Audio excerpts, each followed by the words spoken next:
Hello and welcome to this first Gateway B2 flipped classroom video.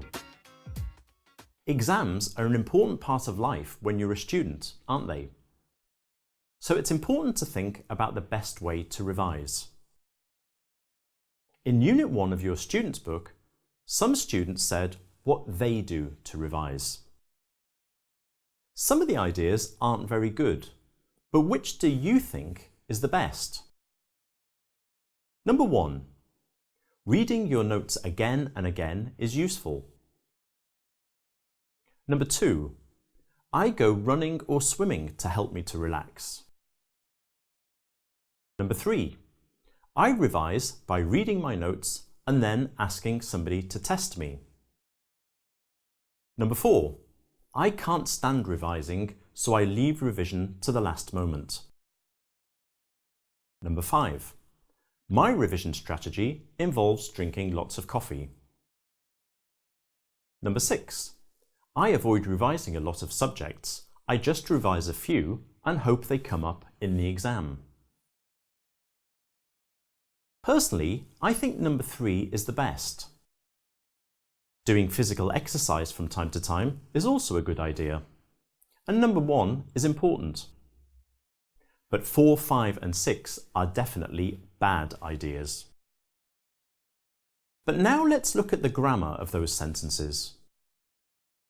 Each sentence contains a gerund. Let's examine why. In this first statement, we use the gerund as the subject of the sentence. Here's another example. Walking is good for you. We can also use the gerund as the object. So we can say, I think walking is healthy. In the second statement, we use the gerund with go to talk about physical activities. So we also say, go walking and go cycling. In the next statement, we use the gerund after a preposition. Here are some more examples. I'm interested in going. He's scared of flying. We also use the gerund after verbs of liking or disliking, as in this statement. So we also say, I enjoy reading. She hates watching sport on TV. Finally, there are certain verbs that need a gerund. Verbs like involve, avoid, or suggest. So we say, my revision strategy involves drinking lots of coffee.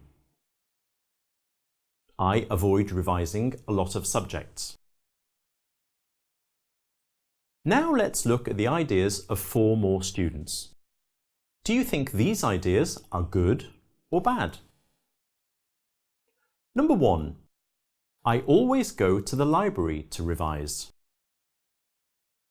Number 2. It's good to revise with other students. Number 3. The last thing I do before the real exam is to do a practice exam. Number 4. I always need to take a break after 45 or 50 minutes of study. Everybody learns in different ways. But generally, I think that those seem like good ideas. Don't you? So now let's examine the sentences grammatically. They all contain the infinitive. We often use the infinitive to explain why somebody does something. So, I always go to the library to revise. We could also say, he went to the supermarket to buy bread. Or, some people need English to find a job. We also use the infinitive immediately after adjectives. So we say, it's good to revise with other students. Or, it's important to write clearly. Or, it's difficult to study without a break. Thirdly, we use the infinitive after to, enough, the first and the last. So we say, the last thing I do before the real exam is to do a practice exam. And lastly, there are certain verbs that need an infinitive. Verbs such as need, want, agree, or try. So we say, I always need to take a break after 45 minutes of study. Or, I try to do my best. So, we've seen some suggestions about preparing for exams. My last piece of advice about exams is don't cheat. It never works, not even this.